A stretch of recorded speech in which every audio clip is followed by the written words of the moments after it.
Sometimes the real mystery isn't who did the deed, but rather how and why they were able to get away with it. On December 28, 2010, 16-year-old Phylicia Barnes visited her half-brother and sisters in Baltimore, only to wind up first missing, then dead. 2 years later, the police made an arrest. But in the kinds of twists and turns that usually only happen on television soap operas and fictional crime stories, the likely killer managed to get off on a technicality. He didn't even get convicted of crimes that were caught on tape. So just how does something like this happen? What really happened the day Phylicia died? Join me for the odd mystery of Phylicia Barnes, a story of secrets, betrayal, and a series of staggering justice system failures. Phylicia was a precocious, intelligent girl who lived with her mother Janice in Monroe, North Carolina. She was intelligent enough to skip the 3rd grade and to get placed into a prestigious charter school called Union Academy. She was also a talented theater kid. Her father hadn't been in the picture since she was 3 years old, though her stepfather had a loving influence. Around the time that Phylicia entered middle school, Janice became concerned that the lack of knowing her real father was having a negative impact on Phylicia. An impact that Janice described as a void. After discussing this with her stepfather, he agreed that she should try to get to know her bio dad. Janice was worried that Phylicia might start looking for love in all the wrong places to fill that void. She encouraged Phylicia to reach out to her half-siblings, Brian, Kelly, and Dina. As it happens, the 4 siblings hit it off immediately. She even reconnected with her father, Russell. She was closest to the sister named Dina and would often stay at her house when she went to Baltimore. As it turns out, this also became the problem. You'll be shocked to discover how poor a caretaker Dina was.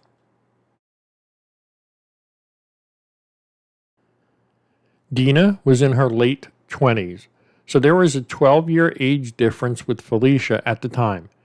She'd already moved into her own apartment, which she shared with her boyfriend, Michael Johnson. Phylicia had a wonderful time every time she went to Dina's. The straight-laced A student got the chance to feel grown up and cool, as Dina allowed her to drink alcohol and smoke marijuana. If Dina's corruption of a minor had ended there, perhaps Phylicia would still be alive today. Unfortunately, as you'll soon discover, the delinquency didn't end there. The real scope of what happened will leave you shocked and perhaps sickened. The dates aren't 100% clear about this detail, so it could be either June or July of 2010, roughly 6 months before Phylicia disappeared. It's alleged that Dina Barnes, Phylicia Barnes, Michael Johnson, Michael's little brother, and Michael's cousin all decided to go streaking. After they went streaking, they all ended up in bed together. Phylicia was clearly drunk as they proceeded to engage in sexual acts. Michael's cousin filmed the entire thing. The whole tape lasted nearly 17 minutes, and Dina Barnes had it stored on her cell phone. Nobody went to jail for this statutory or child, in spite of the fact that neither Dina nor Michael were innocent of these crimes. Instead, the defense used the tape to undermine the prosecution's case. Michael and Phylicia apparently became very close after this incident. Michael and Dina stopped sleeping together and broke up. Though he continued to live with her for some time, Michael sent Phylicia over 1,200 text messages. Some of them referred to Phylicia as his little sister. Others were more explicit. All of them were pretty inappropriate for a grown man of 28 to be texting to a girl who hadn't even turned 17 yet. However, the recording is probably the reason why, when federal investigators began investigating the murder, they initially believed that they'd stumbled upon a child ring. They hadn't, but they can't be blamed for thinking it.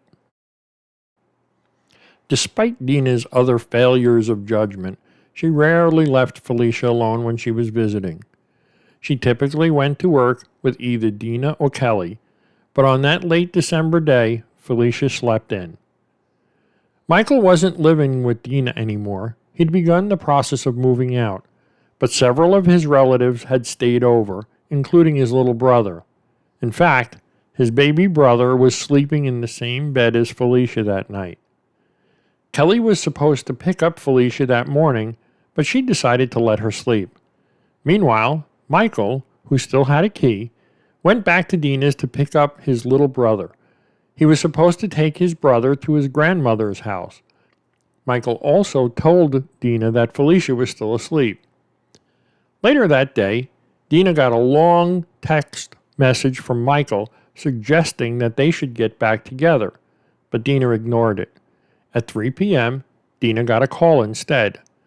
Michael said he wouldn't be going to work that night. Normally, he'd worked from 3:30 p.m. to 11 p.m., so this was unusual. Nobody had spoken to Phylicia at that point. Supposedly, she was still sound asleep. But at 5 p.m., Michael sent yet another message. This time, he told Dina that Phylicia was up and about and that he was back in the apartment doing laundry. At 6 p.m., Dina got home. By that time, Phylicia was gone. The front door was unlocked and there was blasting music playing. Dina began calling Kelly and Brian, only to learn that they hadn't seen Phylicia either. That's when she tried to call Michael. He didn't answer his phone, but he did text her back saying that his phone was about to die and he couldn't talk. Calls to Phylicia went unanswered. At some point after, Brian and Kelly arrived at Dina's apartment so they could help look for Phylicia. Back home in North Carolina, Janice had no idea what was going on in Baltimore, but her mother's intuition told her something was wrong, so she called Phylicia. The call went straight to voicemail. Janice said that something in her gut told her that something was wrong, but she wasn't exactly sure what was happening or why. That's when Janice called Dina, who was forced to admit that her little sister was missing and they had no idea where she was.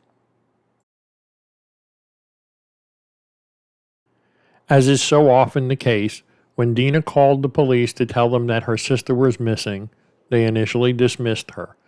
They claimed Phylicia had run away. Of course, this made no sense. She was only there in Baltimore to visit her family. She had applied to go to college in Baltimore. She had a bright future ahead of her and no reason to run away. Dina told them her phone and wallet were missing, but she'd left a debit card and cash behind.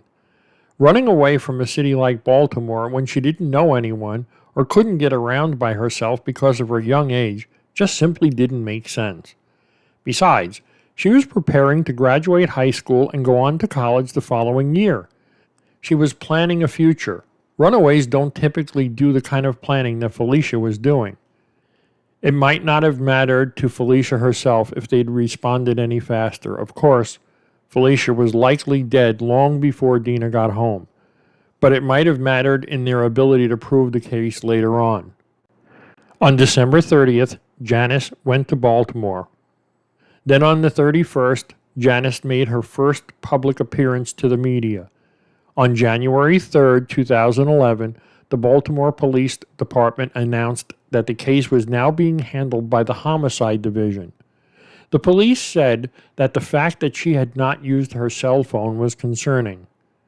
The following day, January 4th, the FBI joined the Baltimore Police Department in a search for Phylicia. They were now believing that Phylicia could have been abducted. According to CBS Baltimore, more than 100 officers searched a local park for traces of Phylicia, but of course nothing was ever found there. Subsequent information began to come out about the environment that Phylicia had been living in while with her sister Dina. Janice soon found out that her older sister had been giving Phylicia alcohol and weed. To say that Janice was livid was an understatement.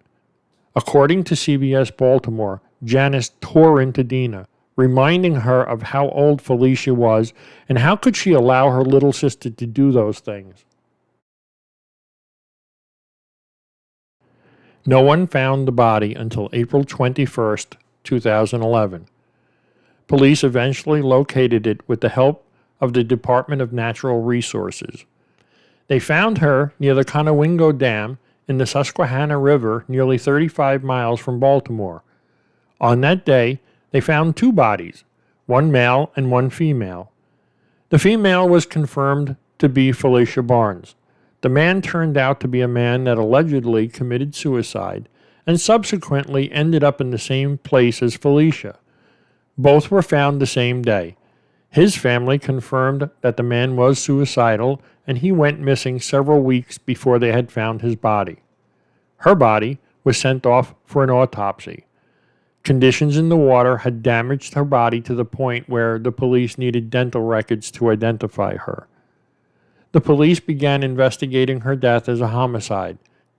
In July 2011, investigators obtained a warrant to search the social media and online profiles of Phylicia along with several other individuals. The warrant sought evidence of several crimes, including sexual exploitation of a minor, as well as possession and distribution of child. This was becoming a really disturbing detail in the story. In December 2011, the police said that they were making progress in the case. It didn't take long for the police to pull Michael Johnson in for a chat, since he was the last person to see her alive. They arrested him on April 26, 2012. Michael Johnson was already nervous. He started musing to family members that investigators might find his DNA under Phylicia's fingernails, claiming that the two of them had wrestled before she disappeared. He then started talking about fleeing the country. Specifically, he said that everything was going to hit the fan and that he should flee to Brazil. Of course, he didn't end up doing any of the sort. Later, several individuals would testify that Michael was acting quite nervous on the day Phylicia disappeared. Suspicious as this behavior was, it still represented little more than circumstantial evidence. So did a big blue 35-gallon storage tote that Johnson purchased at Walmart shortly after Phylicia was reported missing. Later, a neighbor saw him struggling with it. Cell phone records indicated that Michael Johnson was at or near the Conowingo Dam sometime after Phylicia went missing. I couldn't find much of the details or what the defense may have said to this evidence. The prosecution claimed that Phylicia was in that tote. The defense claimed that Michael was simply moving some of his possessions out of Dina's apartment. For whatever reason, no one was able to recover any DNA, hairs, fibers, or other physical evidence from the tote that might have supported the theory that Johnson had used the tote to transport the body. Prosecutors thought they had a secret weapon, though. They had a witness, James McCrae. McCrae testified that Michael had called him to the apartment and showed him Phylicia's body, then asked him for advice on how to get rid of it. He said he gave Michael the advice to dump the phone and throw the body into the water to wash away the DNA evidence. There are also unsubstantiated reports that Michael had shown Phylicia's body to other friends seeking help in disposing of her body, and they refused to get involved. When the circumstantial evidence was combined with McCrae's testimony, it was enough to convict Michael Johnson, at least for a little while. Certainly from the outside looking in, Michael Johnson's guilt seemed obvious. If you agree, you're probably going to be very surprised at what happened next. In the first trial, Johnson was tried by a jury in the Circuit Court for Baltimore City. He was acquitted of first-degree murder, but convicted of second-degree murder. That was in 2012, but Johnson was able to file a motion for a new trial on March 20th, 2013, due to a Brady violation. A Brady violation occurs whenever the prosecutor fails to provide the defense with evidence that might help the defendant's case.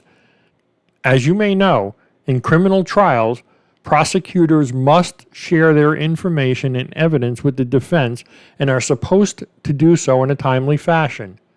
In this case, the evidence in question concerned witness James McCrae, the man who said he helped Johnson hide the body. McCrae was a convicted criminal, a jailhouse informant, and a known liar. The prosecution had failed to let the defense know those details, which means they did not get a chance to present that evidence to the jury or to call the witness's credibility into question. The Court of Appeals kicked the case back down to the lower courts and told them to try the case again. The second trial began on December 2, 2014. The prosecution fumbled the ball a second time. This time, they unintentionally tainted the jury by showing them evidence that the jury wasn't supposed to see. Often, evidence gets suppressed by various motions from both legal teams prior to the trial. If the jury sees it anyway, the trial is invalid. The judge declared a mistrial. This resulted in a flurry of fighting between the prosecution and the defense. At one point, Johnson's lawyers even tried to appeal to the Supreme Court to dismiss Johnson's indictment. The Supreme Court declined to weigh in. To understand what happened next, you have to understand that a defendant is entitled to one of two types of trials. Most criminal trials in America are jury trials. You're probably familiar with those. You may be less familiar with the concept of a bench trial, wherein lawyers present their evidence to a judge, and the judge makes the decision. The defendant may choose the latter. Keep that in mind, because there were the three trials, and the final trial, the bench trial, was the one where the case was ultimately decided. In March 2018, the bench trial was the end result. After hearing a month of testimony, Judge Charles Peters said that the prosecution had failed to prove its case beyond a reasonable doubt. He said there were too many unanswered questions that he could not find Johnson guilty. Michael Johnson was now a free man. So what were the unanswered questions that prevented Judge Charles Peters to bring himself to find Michael Johnson guilty beyond a reasonable doubt? Peters had many questions about the lack of evidence, including the lack of evidence that proved that Michael Johnson had ever gone to the Susquehanna River. The prosecution could also not answer the question of how the body got into the river. The bench trial went on for 4 weeks. No doubt Judge Peters had a number of other questions as well. These were the ones that the media had reported on. A reasonable person might have found themselves wondering if Michael Johnson really was innocent after all these mistrials. Maybe his baby brother did the deed. Maybe something else happened. But when a man goes to jail years later for the same type of crime, matching the murder to a T, you're left to realize that justice was not served, and you are also left to wonder why and how it happened. On July 1st, 2024, Michael Johnson was arrested a second time, this time in York, Pennsylvania. He'd strangled and raped a 19-year-old girl who had run away from foster care to live with him. She described him as her sugar daddy, but that didn't stop him from strangling her half to death and raping her repeatedly when he found her texting another man. When she punched him in the side of the head in self-defense, he hurt her worse.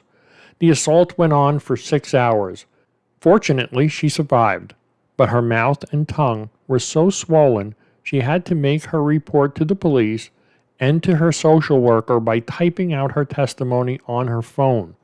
So yes, chances are Michael Johnson did kill Phylicia Barnes, even though the prosecution didn't have the physical evidence, even though the timeline was very tight, and even though they couldn't explain how and when they got her to the river. He may have even told McCrae the details. Why didn't the police act faster when they may have gathered more physical evidence? Why did the prosecution risk withholding evidence that they had to know might threaten their case? You may be familiar with another famous Baltimore true crime case, the murder of Hae Min Lee, otherwise known as the alleged wrongful conviction of Adnan Syed, as covered in the hit podcast Serial, and later, in far more depth, by the lesser-known podcast Undisclosed. I'll share some of those links in the story description below. There are a few parallels. First, Maryland State Attorney Marilyn Mosby oversaw both cases.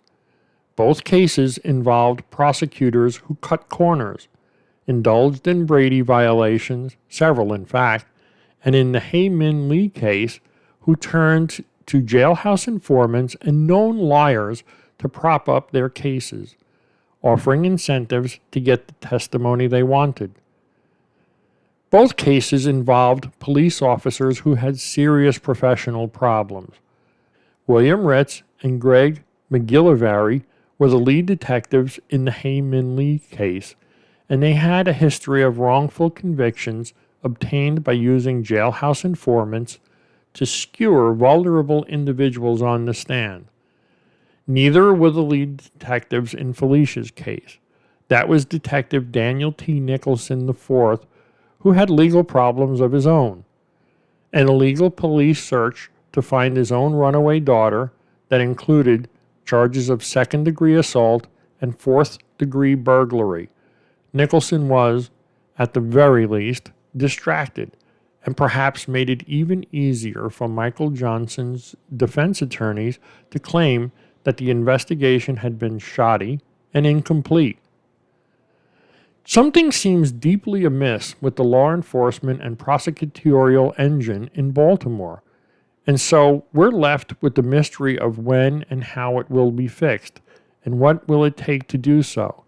Until that happens, Baltimore may well continue to be a place where questions run rampant and justice remains elusive. At the time of this story, the murder case of Phylicia Barnes is still considered a cold, unsolved case. But let's not forget the family and friends of Phylicia that are left in the devastating aftermath of losing their loved one and having missed 3 times to bring the person they believed is guilty of her murder to justice, a person who is believed in the court of public opinion to be her killer. No matter what else happens, we need to keep telling her story. If you have information about her murder, please contact the Baltimore police. Thank you for listening. My name is Vince. What a sad story about the life of Phylicia Barnes.